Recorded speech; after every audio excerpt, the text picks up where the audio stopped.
बीते 25 दिनों से जिला मुख्यालय के दशहरा मैदान में हड़ताल पर बैठे पंचायत सचिव संघ ने परिवीक्षा अवधि के बाद शासकीकरण की मांग व पदोन्नति एवं कमोन्नति को लेकर मुख्यमंत्री भूपेश बघेल के नाम नायब तहसीलदार मोहती अमीला को ज्ञापन सौंपा है। गौरतलब है कि बीते 25 दिनों से अपनी मांगों को लेकर हड़ताल पर बैठे पंचायत सचिव संघ राज्य सरकार तक अपनी बातों को पहुंचाने के लिए रोज अलग अलग हथकंडे अपना रहे हैं। आज सचिव संघ ने दशहरा मैदान से लेकर कलेक्ट्रेट तक बाइक रैली निकाली है। संघ का कहना है कि राज्य की कांग्रेस सरकार सत्ता में आने से पहले अपने जन घोषणा पत्र में शासकीकरण करने की बात कही थी, लेकिन अब 4 वर्ष बीत जाने के बाद भी अपना वादा नहीं निभा पाई है।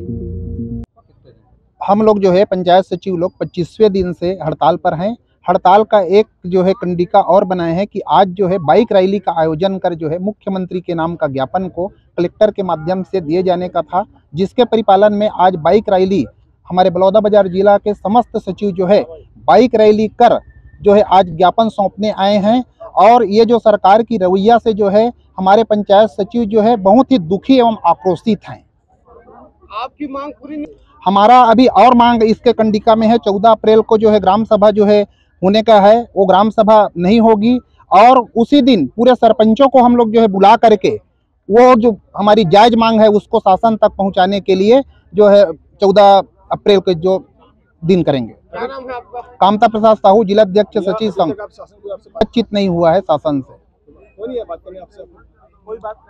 कोई बात करने नहीं आए हैं, अभी कोई बात नहीं हो पाया है। हमारा ज्ञापन सौंपा गया है, माननीय श्री मुख्यमंत्री जी के नाम से है। ये शासन के तरफ से जो शासकीकरण किए जाने की उस समय शायद घोषणा हुई थी, उसका इम्प्लीमेंटेशन के लिए उसका लागू किए जाने के संबंध में है।